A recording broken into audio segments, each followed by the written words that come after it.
to understand. The intelligence requires food, and the more proportion of absolute truth that one is able to perceive, then the more nourishment his intelligence has.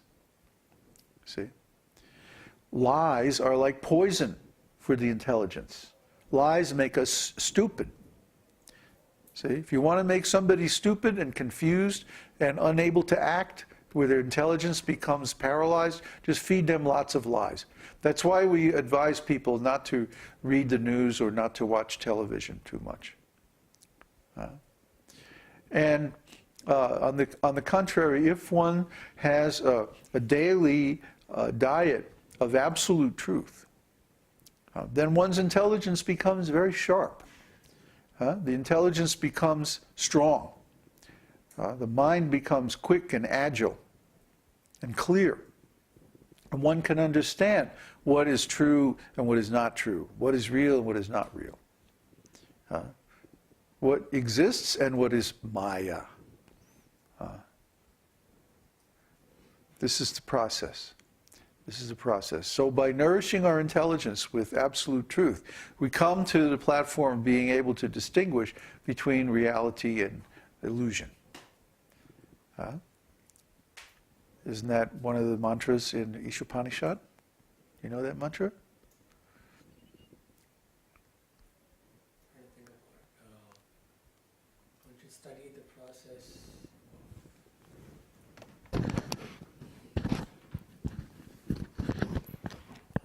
Something like one should study the process of knowledge and nescience side by side. Side by side. Yeah. Well, we already get enough nescience, don't we? Yeah. So usually what's lacking is truth. Usually what's lacking is the reality. This is what's missing from most people's lives. They're brought up on a diet of unreality. And so after a while they lose the ability to sense whether something is true or not. Just like if you don't get sufficient work, after a while your muscles get weak and you can't work. See, they atrophy. Similarly, the intelligence will atrophy if it doesn't have sufficient nourishment of truth. Then intelligence will become weak. And then a person is easily misled, easily deceived. And we see that in people. We see that people are very gullible. They're very easily misled. They tend to believe people who are, given as authority figures, and they don't subject their impressions to any critical evaluation. Well, this is not very intelligent. So we should always examine, just like if you are eating something. Let's say you're eating some rice, and there may be a stone. Sometimes when they process rice, they put it through a screen to get rid of big pieces of other stuff that they don't want, and just the rice comes through. But sometimes there can be a little stone, just the right size and shape, to go through the screen, and it gets mixed in with the rice. And if you bite down on it, you see? So what you learn, especially if you're in India for a while, to always feel the food with your tongue to make sure there aren't any stones before you bite down on it real hard. Especially dal. Dal, you get a lot of stones. So we should be able to test the truth that we, or the impressions that we get, to determine whether they're truth, whether they are digestible, whether it's some poison, some untruth that will give us indigestion of the intelligence.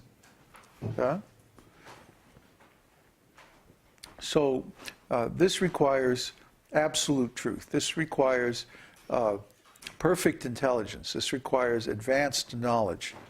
Knowledge of the absolute truth is only available, as far as we know, from the Vedas. I don't think you can find in any other scripture more than a few little fragments of absolute truth. I mean, still, all those scriptures are valuable because they contain some absolute truth. But the Vedas contains tons of absolute truth. Huh? Like I said, even every word, every letter of every word, if you go deep enough into it, you find all kinds of amazing knowledge. Huh? I found the whole science of music in 2 words in Śrīmad-Bhāgavatam. Huh? Sapta Swaraha. If you go deep enough into the meaning of those 2 words, you find the whole science of music. The whole science of rasa is also there. You have to dig. Huh? Just like to mine gold. You have to know where to dig, but then you still have to dig. And if you don't dig, if you don't do the work, you can't get the gold. See, gold has to be taken out and very carefully processed, and so many things have to be done to it. It has to put acid on it and wash away the non-gold bearing ore, and so many things, smelting, and to purify it. So in the normal course of life, we run across so much nonsense, you know. We have to purify that. We have to purify that and get the real meaning out of life, get the gold, get the real value out of life. And we can only do that if we have the absolute truth. So the study of the Vedas is very, very important, very valuable, very useful. So, is there any question or discussion before we go to... Yes?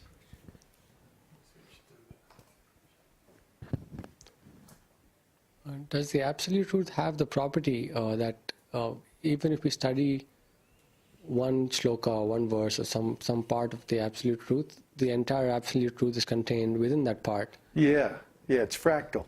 So does it usually happen that way for devotees? They'll read, a lot, but then they'll finally find one part and then go deep into that part that appeals to them and everything is revealed? Or yeah, because when you first study the Vedas, you usually don't understand how to study them. You don't understand that you can expand everything that's there. Everything in the Vedas, like you say, it mirrors everything, the whole Vedas. It's just like a fractal. You have one little piece of the fractal that has the design of the whole fractal within it. And as you look over this whole fractal with this complicated shape, you see the same thing, same design repeated again and again in all different ways, different angles, different sizes, If you zoom in really close, you'll see that that same shape is repeated little tiny times, millions of times over and over, and so on. So this is the same way with the Vedas. There's one basic truth, and that basic truth is just what we were discussing, janmadyasya yataha.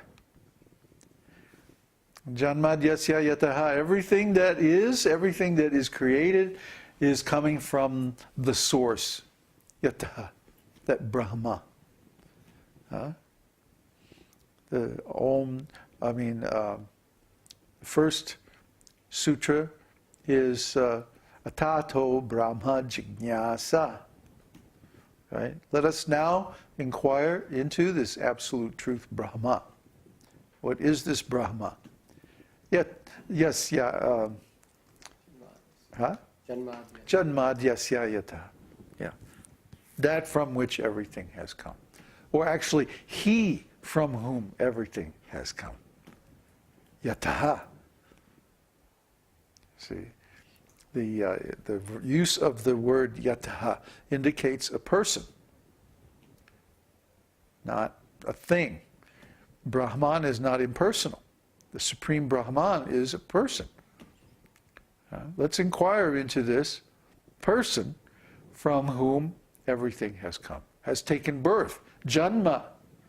How can you have something take birth if not from a person? If not from a living being? You see, so the meaning of every single word is very significant. The deep associations and connotations of each and every word in the Vedas is very, very profound. So we should study like that. Scrutinizingly. That's the meaning of scrutinizingly, that we go into the meaning of every word. Every word is a rich source of knowledge. In the beginning, maybe we don't study like that. We just look around. Just like in the beginning, you don't look, when you look at a fractal, you look at the whole thing. And you say, oh yes, very nice, very pretty. And then you start looking at the pieces and you realize, wait a minute, this same design is repeated over and over and over again. So if you just take one piece and you go deep into that piece, you find the whole design is there. Everything is there. So many little tiny parts like that. That's kind of what is meant sometimes when we say that